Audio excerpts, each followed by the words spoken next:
마태복음 7장 1절부터 6절까지의 말씀입니다. 저와 여러분이 교독하겠습니다. 저부터 읽겠습니다. 너희가 심판받지 않으려거든 심판하지 말라. 심판하는 그 심판으로 심판을 받을 것이며 너희가 저울질하는 그 저울질로 너희가 저울질 당할 것이다. 어째서 너는 내 형제의 눈에 있는 티는 보면서 내 눈에 있는 들보는 깨닫지 못하느냐? 내 눈에 아직 들보가 있는데 어떻게 형제에게 내 눈에 있는 티를 빼주겠다라고 할 수 있느냐? 이 위선자야, 먼저 내 눈에서 들보를 빼내어라. 그런 후에야 내가 정확히 보고 형제의 눈 속에 있는 티를 빼낼 수 있을 것이다. 거룩한 것을 개에게 주지 말고 너희 진주를 돼지에게 던지지 말라. 그렇지 않으면 그것들이 발로 그것을 짓밟고 뒤돌아서서 너희를 묻었지 모른다. 주기쁨 찬양사역팀의 찬양과 영상 이후에 이재훈 담임 목사님께서 비판하지 말라라는 제목으로 말씀을 선포해 주시겠습니다.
기도드리겠습니다.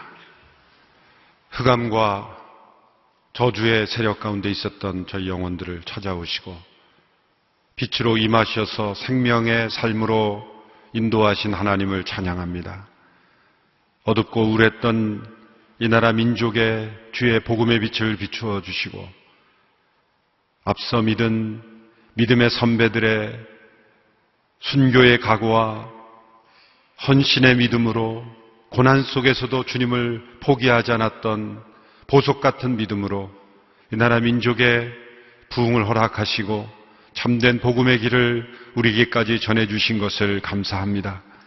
믿음의 발걸음을 지켜주시고 고난 속에서도 복음의 영광스러운 능력을 보여주시는 하나님을 찬양하며 동일한 복음, 동일한 믿음, 동일한 구원의 축복을 받은 우리 또한 믿음의 삶을 온전히 살아가는 저희들이 되게 하여 주옵소서. 오늘 이 시대의 믿음에 대한 핍박은 사라졌으나 이 세상의 풍요와 환락 속에 우리의 믿음을 잃어버리는 저희들이 되지 않게 하여 주시옵시고 아직도 믿음의 싸움을 싸우고 있는 거룩한 주의 백성들을 강하게 붙잡아 주시옵시고 그의 믿음이 승리하는 은혜를 허락하여 주옵소서. 오늘도 주시는 말씀을 통하여 하나님의 음성을 듣고 우리의 마음이 주께로 향하며 주의 말씀이 우리 가운데 능력으로 역사하시는 귀한 시간이 되기를 간절히 소원하며 예수님의 이름으로 기도하옵나이다. 아멘. 산상수훈에 나타난 예수님의 말씀은 죄가 우리의 영혼을 얼마나 깊이 망가뜨리고 손상시켰는가를 우리에게 보여주고 있습니다. 사람에게 보이려고 경건한 척하는 또 하나님과 가까운 척하는 인간의 모순, 하나님과 가장 가까운 그런 친밀함의 증거인 기도, 금식, 구제와 같은 그런 선한 행위를 악한 동기로 행할 수 있는 것이 인간의 죄악이라는 것이죠. 사람에게 보여지는 것, 그것을 즐거워하고 사람에게 나타나는 것을 보상으로 여기는 인간의 헛된 위선, 외식이 얼마나 우리의 삶 속에 자리 잡고 있는 것인가. 만일 사람에게 보여지는 것을 즐거워하지 않는다면 우리가 이 세상에서 그렇게 많은 것, 또 그렇게 사람들과 비교하면서 살아갈 이유가 없을 것입니다. 사람에게 어떻게 보여지는가? 이것이 우리의 영혼을 사로잡을 때 우리는 위선과 외식의 죄를 범하며 살아가는 것이죠. 가장 경건한 사람 같이 보이는 사람에게서 이러한 죄가 발견되는 것입니다. 또한 죄는 우리가 다스리고 우리가 지배하고 또 도구로 사용되어야 될 재물과 또 도구들이 우리가 섬기는 주인이 되어버리는 그러한 모순, 그러한 안타까움을 보여주는 것입니다.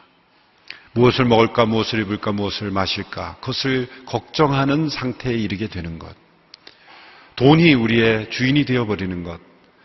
하나님이 우리에게 다스리라고 주신 것을 우리가 섬기며 오히려 하나님을 다스리려고 하는 이런 모순들이 죄로 말미암아 우리에게 일어나는 것이죠.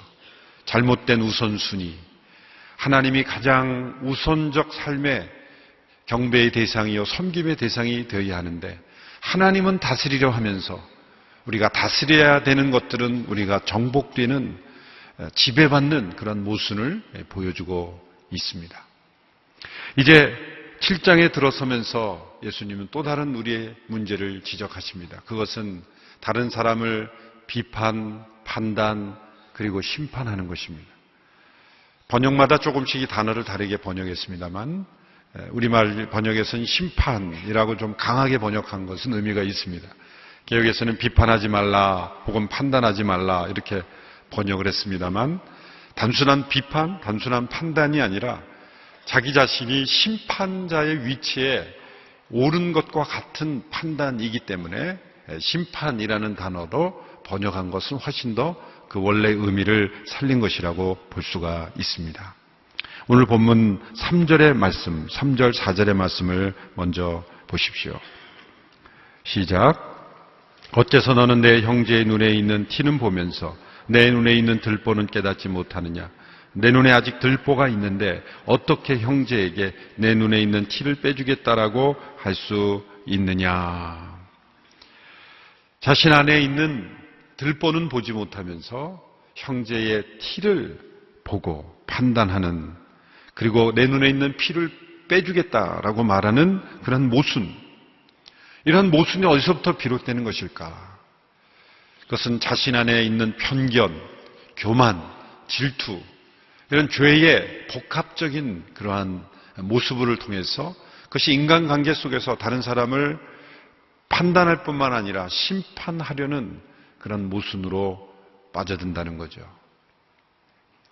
예수님은 이러한 사람들에 대하여 1, 2절에 이렇게 교훈하셨습니다. 1절, 2절 같이 읽겠습니다. 시작. 너희가 심판받지 않으려거든 심판하지 말라. 너희가 심판하는 그 심판으로 심판을 받을 것이며 너희가 저울질하는 그 저울질로 너희가 저울질 당할 것이다. 예수님께서 남을 심판하지 말라라는 말씀은 어떤 의미일까요? 정당하고 마땅한 비평, 또 건설적 제한, 이런 것을 금한 것이 아닙니다. 정당한 사법적 판단과 심판, 공의의 집행을 금한 것도 아닙니다. 진리와 거짓을 분별하는 그러한 판단과 분별을 금지하는 것도 아닙니다. 살아가면서 내려야 될 많은 선택의 기로에서 무엇이 가장 선한 것인가를 분별하고 판단하는 것을 금한 것도 아닙니다.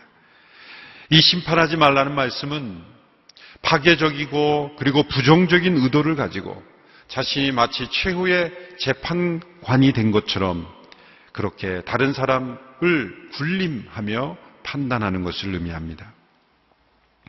자신이 스스로 심판자가 돼서 행하는 심판은 어떤 것들이 있을까 생각해 보면, 첫째로 주님께서 말씀하신 이 판단은 다른 사람의 동기에 대하여, 우리가 알 수 없는 그 사람의 동기에 대하여 최악의 경우로 판단하는 거죠. 저 사람은 이런 동기로 이렇게 행동했을 것이다. 사람의 그 마음에 있는 동기를 우리가 어찌 알 수 있겠습니까? 우리 인간관계 속에서 많은 갈등이 일어나는 경우를 보면 동기를 악하게 추정하는 경우, 저 사람은 틀림없이 이러한 동기로 이렇게 했을 것이다. 심지어 선한 동기로 한 행위조차도 나쁘게 되는 경우가 있어요. 원치 않는 동기로, 원치 않는 그러한 일들이 일어났는데 사실은 동기는 선한 동기로, 선한 마음에서 뜻에서 시작했는데 일들이 잘못되는 경우도 있지 않습니까? 우리는 그 사람의 동기까지는 할 수 없어요. 그런데 그 동기를 나쁘게 항상 보고 나쁘게 추정함으로 그 사람을 판단하는 거예요. 사단적인 것입니다. 욥기 1장에 보면 사단이 하나님께 욥을 고소하면서 이렇게 말하죠. 욥이 까닭 없이 하나님을 경외하리까?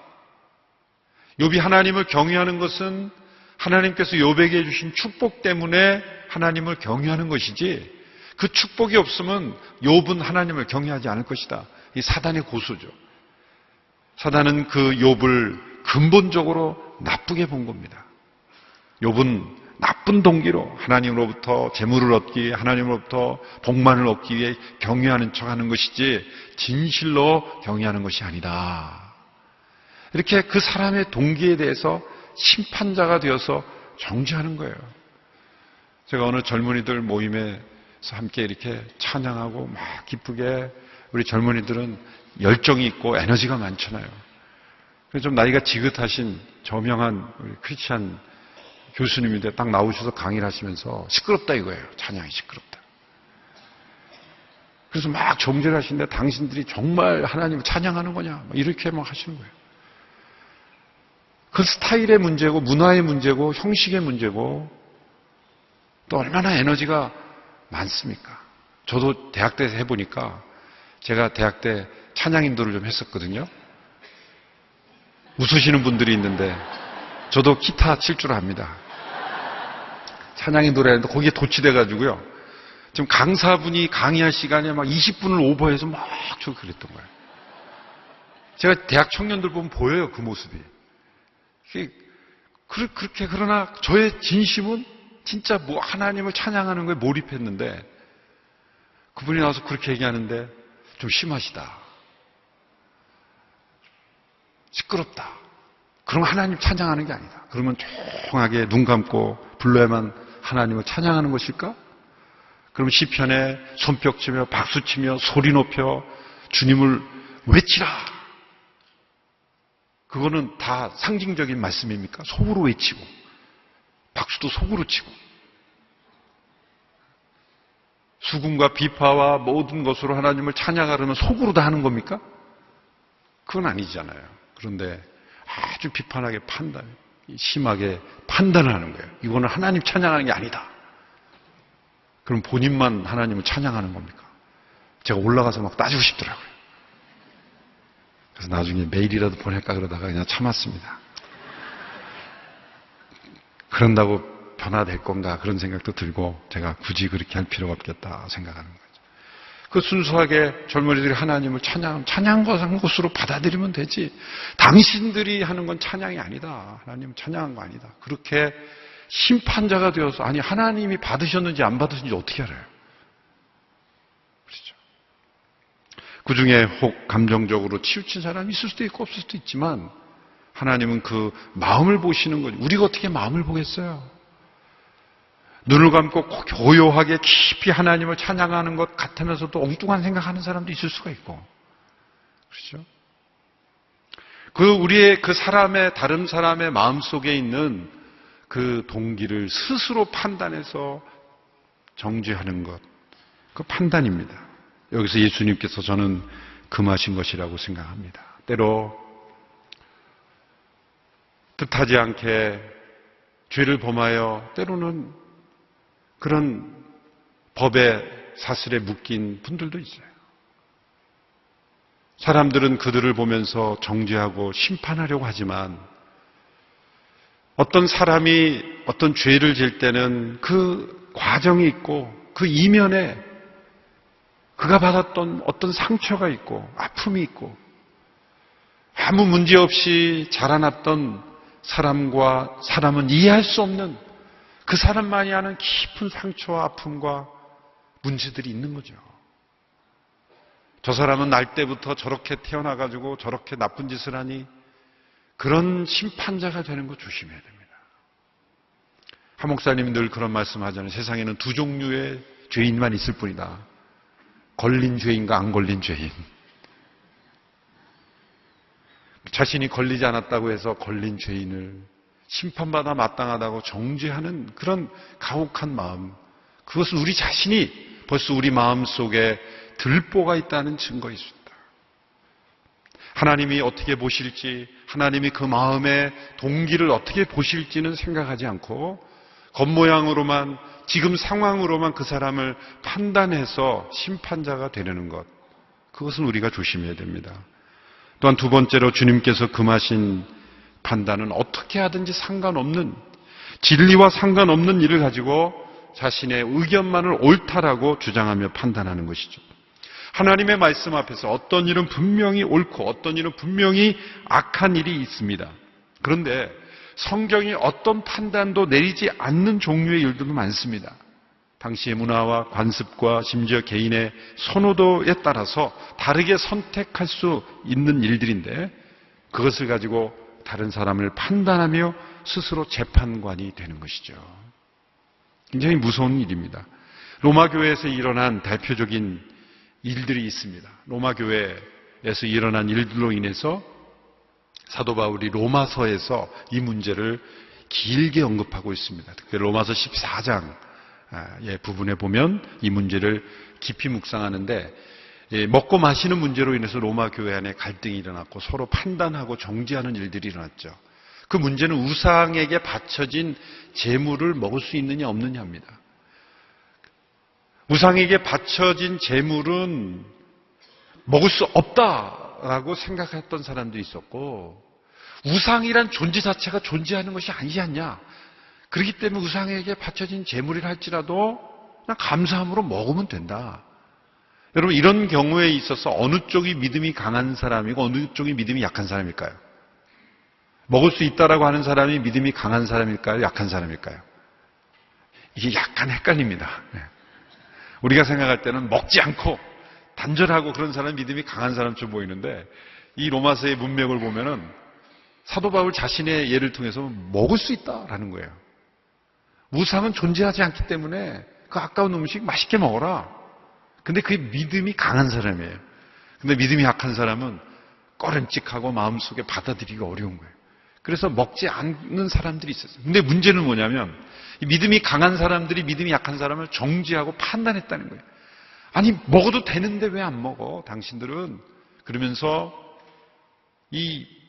어떻게 표현했는지 모르겠지만 그 사람들을 굉장히 믿음이 약한 자들을 시험에 들게 하는 그러한 갈등이 있었단 말이에요.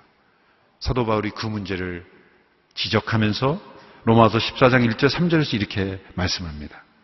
여러분 믿음이 약한 사람을 받아들이되 그의 견해를 논쟁거리로 삼지 마십시오. 어떤 사람은 모든 음식을 먹을 만한 믿음이 있으나 믿음이 연약한 사람은 채소만 먹습니다. 이게 채식주의자가 믿음이 약한 사람이다 그런 뜻이 아니라 지금 우상의 제물에 바쳐진 음식들이 되게 고기였기 때문에 이 경우에 그것을 먹지 못하고 채소만 먹는 사람은 믿음이 연약한 사람이다. 먹는 사람은 먹지 못하는 사람을 업신여기지 말고 먹지 못하는 사람은 먹는 사람을 판단하지 마십시오. 이는 하나님께서 그 사람을 받으셨기 때문입니다. 그래서 결론으로 유명한 말씀이 나오죠. 로마서 14장 17절 같이 읽습니다. 시작. 하나님의 나라는 먹고 마시는 것이 아니라 성령 안에서 의와 평강과 기쁨입니다. 이 문맥 속에 먹고 마시는 것이 하나님 나라가 아니라는 것은 이 문맥 속에서 지금 우상의 제물을 먹느냐 먹지 않느냐를 가지고 서로 싸우고 서로 판단하는데 하나님의 나라는 그런 문제가 아니다. 우리 안에서 의와 평강과 기쁨이 있느냐 없느냐의 문제라는 것이죠. 하나님 나라에서 의와 평강과 기쁨을 깨트리는 것이 문제다라는 것입니다. 세 번째로 주님께서 금하신 판단은 오늘 본문 3절 4절에 나온 것처럼 위선적으로 다른 사람을 판단하는 것입니다. 자신의 죄에 대해서는 무관심하며 묵인하며 한없는 은혜와 관용을 베풀면서 다른 사람의 죄에 대해서는 한없는 심판을 가하는 그 모습이 바로 위선이죠. 다른 사람은 철저하게 판단하면서도 자기 자신은 전혀 판단하지 않는 것. 다른 사람에게서는 은혜 없는 진리를 적용하면서 자신에게는 진리 없는 은혜만을 적용하는 것. 이것이 위선이겠죠. 그래서 예수님께서 말씀합니다. 내 형제의 눈에 있는 티는 보면서 내 눈 안에 있는 들보는 깨닫지 못하느냐. 이 예수님의 말씀도 굉장히 유머러스한 말씀이죠. 이 들보는 뭡니까? 들보. 우리 대들보라 그러죠. 대들보. 티와 들보는 이 상대가 되지 않는 거예요. 들보가 어떻게 눈 속에 있습니까? 그렇죠? 근데 예수님께서 이거를 과장법을 표현하셨지만 굉장히 그 단어가 나왔을 때 그 당시 사람들은 좀 웃었을 거예요. 산상수훈에 나온 말씀 중에 몇 번 예수님의 그 유머러스한 말씀이 나오죠. 낙타가 바늘기로 들어가는 것, 그런 표현을 썼을 때 우리는 이 바늘에 있는 그거라고 생각하는데 이 성전에 있는 바늘기라는 문이 있었죠. 그래서 그 개구멍 비슷하게 작은 구멍이 있었는데 낙타가 들어가기 어려운 그냥 간신히 들어가는. 그러니까 사람은 들어갈 수 있는데 낙타가 들어가려면 이 걸리는 거예요. 그러니까 낙타가 거기를 빠져나가려고 그 막 발버둥 칠 때 그 뒷모습이 얼마나 우스꽝스러운. 불가능하다는 게 아니라 그렇게 힘들다는 거죠. 그런 표현들 중에 하나가 내 눈에 들보, 이런 표현이 바로 그런 표현입니다. 우리 문화적으로 이게 딱 그 뉘앙스가 와닿지 않기 때문에 그냥 해석으로만 합니다만 예수님 당시의 제자들은 상당히 재미있게 들었을 것이다. 그렇게 생각할 수 있습니다. 다른 사람의 티는 현미경으로 조사를 하면서 자기 안에는 들보는 거울도 보지 않는 이 모습, 이런 모습들. 그래서 이런 종류의 문제에 빠져 있는 사람은 어떤 관계에 가든지 다 같은 문제가 생겨요. 어떤 사람을 만나든지 갈등이 일어나고 그리고 이 사람의 언어 속에는 항상 다른 사람이 문제예요. 자기 안에 있는 들보를 보지 못하는 거예요. 어떤 사람이 병원에 검진을 갔는데 의사 선생님께 이렇게 말했어요. 선생님, 이상해요. 온몸이 아파요. 머리를 만지면 머리가 아프고, 배를 만지면 배가 아프고, 다리를 만지면 다리가 아프고, 이게 어떻게 된 거지? 전신 엑스레이를 딱 촬영하고 나니까 선생님이 원인이 나왔습니다. 뭡니까? 손가락이 부러져 있습니다. 손가락이 부러져 있으니까 머리를 만지면 머리가 아픈 것 같고, 배를 만지면 배가 아픈 것 같고. 그러니까 우리 자기 자신이 망가져 있는 사람은 이 사람을 만나도 저 사람이 문제고 저 사람을 만나도 문제인데 실상은 자기가 문제인 걸, 자기가 부러져 있는 인생인 걸 알지 못하고 항상 만나는 사람마다 이 세상은 다 썩었고 다 문제고 하여튼 제대로 된 사람이 아무도 없어. 그 사람만 고쳐주면 세상이 밝아지는데 그 사람이 볼 때는 세상에 제대로 된 사람이 한 사람도 없는 거예요. 자기 안에 들보가 있다는 거예요. 들보. 원래 손가락질 하면요, 이렇게 누군가를 손가락질 하면, 이쪽에 있는 분 죄송합니다. 손가락질 하면 세 개 손가락이 자신을 향하고 있다는 걸 알아야 돼요. 한 손가락은 하늘을 향하고 있고. 그래서 자기 안에 있는 들보를 보지 못하고 형제의 눈에 있는 티를 빼겠다라고 하는 이 모순. 그렇다면 우리가 다른 사람을 판단하기 전에 무엇을 먼저 기억해야 되는가? 첫째로, 다른 사람을 판단할 때 자기 자신도 동일한 기준으로 판단받을 것이다. 그리고 받을 준비가 되어야 된다는 거예요. 2절에 이렇게 말씀하셨죠. 너희가 심판하는 그 심판으로 심판을 받을 것이며, 너희가 저울질하는 그 저울질로 너희가 저울질을 받을 것이다. 자기에게는 판단에 적용이 되지 않고 다른 사람에게만 적용된다는 이 모순에 빠질 위험이 있다는 거예요. 특별히 앞장선 지도자들이 그런 모순이 많아요. 목회자들도 그런 모순에 빠질 위험이 많습니다. 자기 자신은 말씀에 근거해서 저울질하지 않고 자꾸 다른 사람만 말씀으로 보는 거예요. 목회자들 만나면 싸우면 무섭습니다. 말씀으로 싸워요. 말씀으로. 그 말씀을 자기에겐 적용 안 하고 말씀을 무기로 삼아서 말씀에 저기 이렇게 돼 있지 않냐라고 말해요.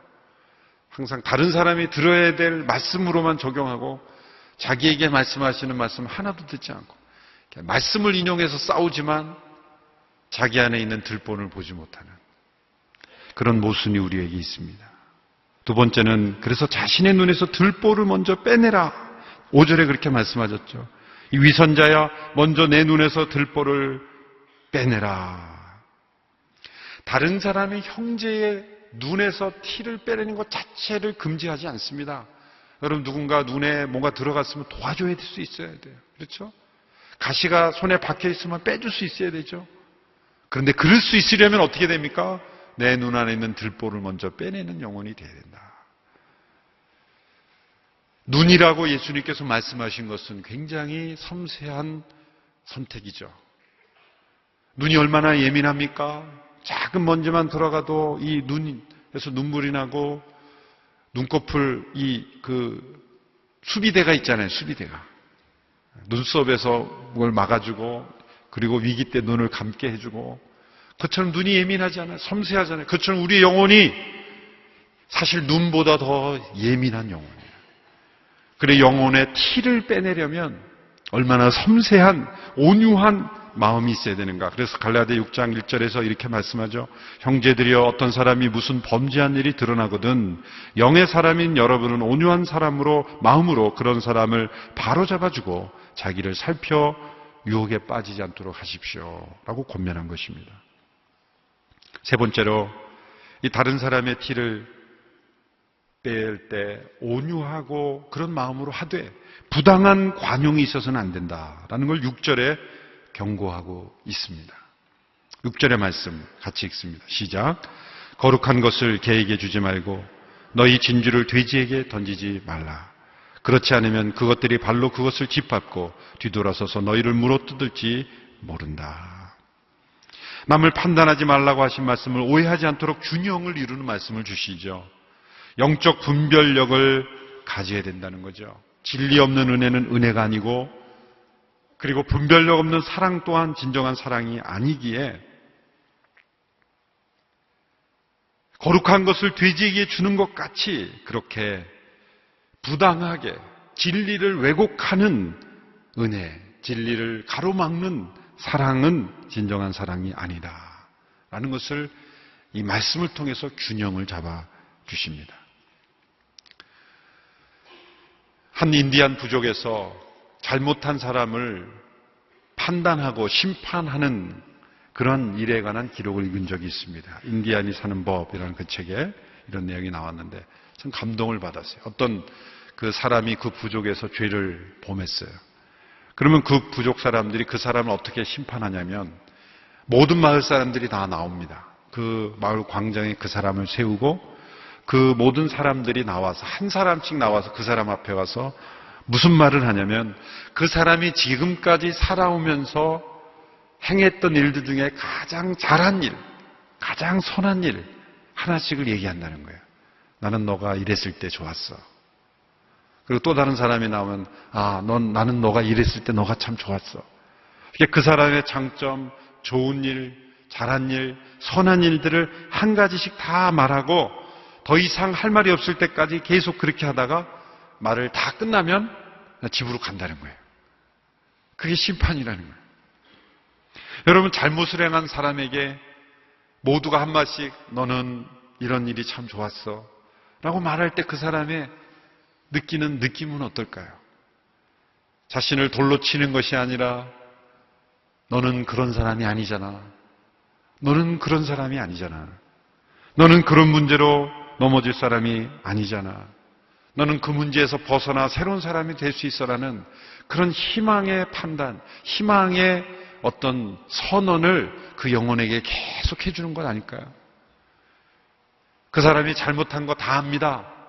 그런데 잘못을 분석해서 정죄하고 판단하고 돌을 던지는 그러한 이웃이 아니라 그 사람의 잘한 점을 기억함으로써 그 사람이 용기를 내서 그 문제를 이겨내도록 해주는 그 인디안들의, 그들이 크리스찬은 아니지만 크리스찬들이 그러한 지혜를 배울 필요가 있다고 생각을 해요.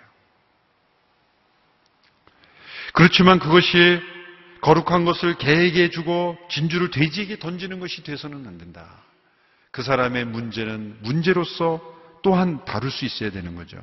이 균형이 참 우리에게 중요합니다. 은혜와 진리, 공의와 사랑, 이런 잘못에 대한 대가를 치르면 동시에 그 영혼을 사랑하고 그 영혼을 온유한 마음으로 붙잡아주는 그러한 은혜, 이 모든 것이 우리에게 필요합니다. 만일 혹시 여러분이 이러한 판단을 받고 있을 때 어떻게 반응해야 하는가? 하나님과 동행하는 사람이라면 이런 문제를 받을 때, 애매히 판단받고 정죄받을 때 어떻게 해야 되는가? 사도 바울은 이렇게 고백했습니다. 고린도전서 4장 3절의 말씀을 보시면 그가 이렇게 고백했습니다. 내가 여러분에게 판단을 받든지 사람의 법정에서 판단을 받든지 그것은 내게 아주 작은 일입니다. 사실 나도 나 자신을 판단하지 않습니다. 이것은 법도 무시하고 다른 사람의 의견도 무시하고 살아간다는 게 아닙니다. 사도 바울을 가장 괴롭혔던 것은 고된 여행이 아니었습니다. 믿지 않는 사람들의 거부감이 아니었습니다.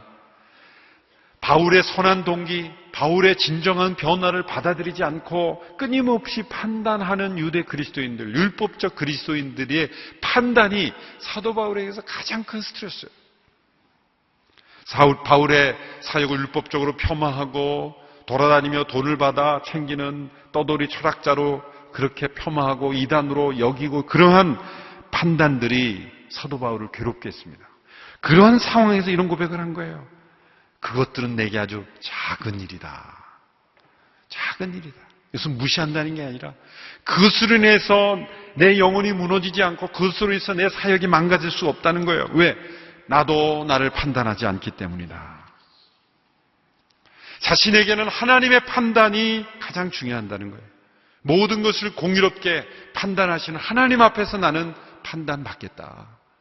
때로 억울한 기간이 있고 다른 사람들이 오해 그리고 모함 속에서 좋지 않은 소문을 내면서 나의 동기와 선한 뜻을 왜곡하는 그런 시기가 있다 할지라도 나를 판단하시는 그 하나님 앞에서 믿음과 인내로 나도 나를 판단하지 않는다라는 이 사도 바울의 이 기막힌 고백을 우리가 함께 체험할 수 있게 되기를 바랍니다. 어떤 분이 미얀마의 한 정글에 사는 선교사님을 방문하는데, 정글을 지나는데 이 진흙탕 연못을 지날 때 이 물속에 빠져서 이렇게 지나니까, 물속에서 나오니까 그 거머리들이 막 온몸에 붙어 있는 거예요. 이분이 놀래가지고 막 거머리를 막 떼려고 하니까 선교사님이 그러시면 안 됩니다. 거머리를 손으로 막 떼려 그러면 이 피부까지 손상이 되니까, 살점이 떨어지니까 내버려 두십시오. 숙소로 가서 아름다운 향이 나는 그 따뜻한 물에 몸을 담그니까 그 거머리들이 자연스럽게 떨어져 나가요. 우리가 우리의 인생에 달라붙는 판단의 거머리들을 스스로 떼려고 노력할 때는 우리가 막 상처 입고 피 흘리는 거예요. 아름다운 그리스도의 향기, 은혜의 향기, 하나님 앞에 나와 그 하나님의 은혜의 향기에 깊이 담그면 저절로 다 떨어져 나가게 될 줄로 믿습니다. 얼마나 많은 사람들이 서로 판단과 정죄로 인해서 상처받습니까? 좋은 소문보다 나쁜 소문이 더 빨리 퍼집니다. 퍼질 뿐만 아니라 과장돼서 퍼지죠. 좋은 소문이든 나쁜 소문이든 소문이라는 것은 항상 과장되게 퍼지게 돼 있어요. 다른 사람을 칭찬하고 격려하는 일에는 몇 분만 해도 지치는데요, 다른 사람을 판단하고 정죄하는 일에는 3-4시간에도 안 지치는 것을 봤어요.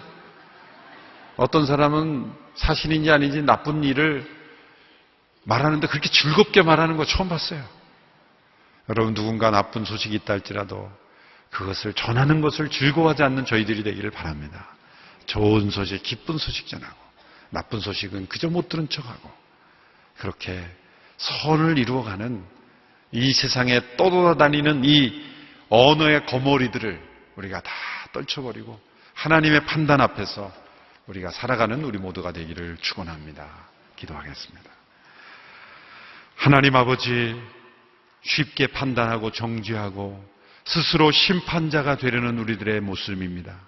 내 안에 있는 들보는 보지 못하고 형제의 눈에 있는 티를 보며 흥분하며 정죄하며 그리고 돌을 던지는 우리들의 모습, 주여 우리에게 긍휼을 베풀어 주셔서 내 안에 있는 들보를 빼내는 저희들이 되게 하여 주옵소서.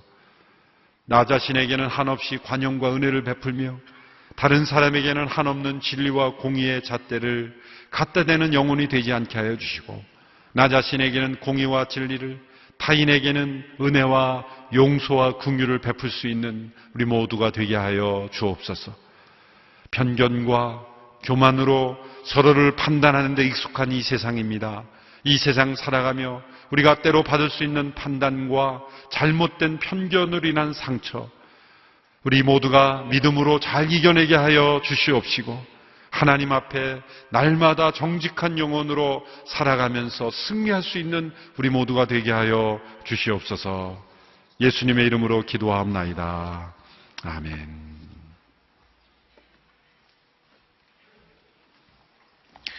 이 시간에 다 함께 일어나셔서 내 안에 사는 이 하나님 앞에 찬양하며 나아가겠습니다. 내 안에 사는 이 예수 그리스도니 나의 주로 내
이 시간 우리가 말씀을 붙잡고 기도하며 나아가겠습니다.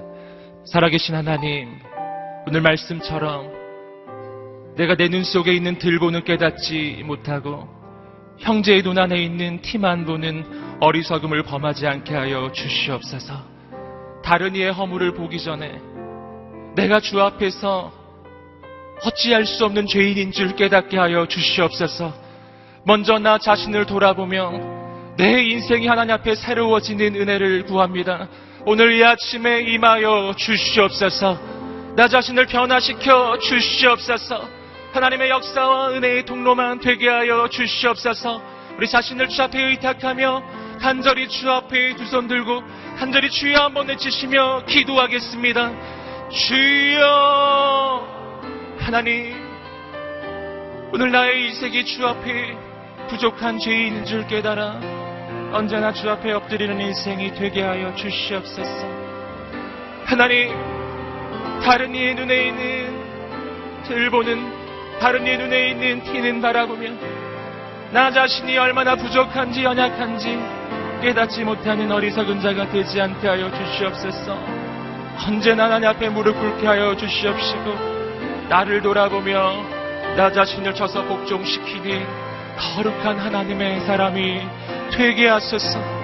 오늘 이 아침에 주 앞에 무릎 꿇게 하여 주시고 오늘 이 아침에 우리 인생을 새롭게 하여 주시옵시고 오늘 이 아침에 우리의 인생이 주 앞에 온전하게 서게 하여 주시옵소서. 오늘 이 아침에 주의 은혜를 우리 가운데 베풀어 주시옵소서. 하나님, 행하여 주시옵소서. 역사하여 주시옵소서. 이 아침 우리가 다시 한번 기도하며 나아갈 때 하나님, 오늘 우리의 인생에 은혜 없는 진리가 아니라 또한 진리 없는 은혜도 아니라 온전한 영적 분별력이 임하게 하여 주시옵소서. 주님의 은혜와 사랑의 통로만 되게 하여 주시옵소서. 하나님의 그 은혜로 영혼을 치유하고 하나님의 그 사랑으로 세상을 구원하는 거룩한 인생이 되게 하여 주시옵소서.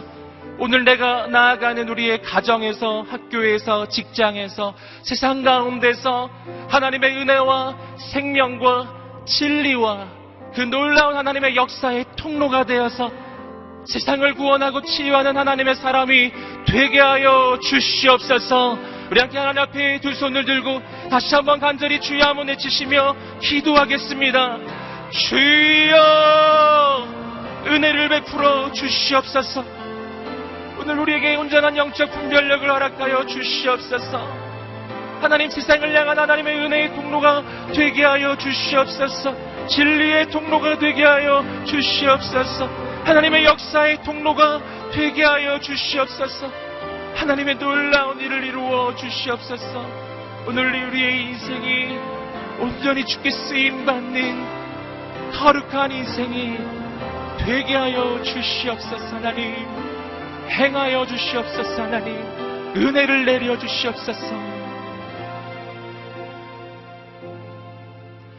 살아계신 하나님, 오늘 우리의 인생이 말씀 위에 서기를 소망합니다. 사람을 쓰러뜨리는 심판의 통로가 되지 않게 하여 주시옵소서. 사람을 살리는 하나님의 은혜와 진리의 통로가 되게 하여 주시옵소서. 오늘 우리가 가는 곳곳마다 하나님의 나라가 세워지게 하여 주시옵소서. 지금은 우리 주 예수 그리스도의 은혜와 하나님의 사랑과 성령의 교통하심이 오늘 내가 부족한 죄인임을 깨닫고 심판하지 않는 인생이 될 뿐 아니라 온전한 영적 분별력과 그 사랑으로 사람을 살리고 공동체를 새롭게 하며 세상을 변화시키는 거룩한 하나님의 사람이 되기로 결단하는 모든 성도님들 위해, 그리고 이 민족과 열방과 모든 선교사님들 머리 위에 지금부터 영원까지 함께 하시기를 간절히 축원하옵나이다.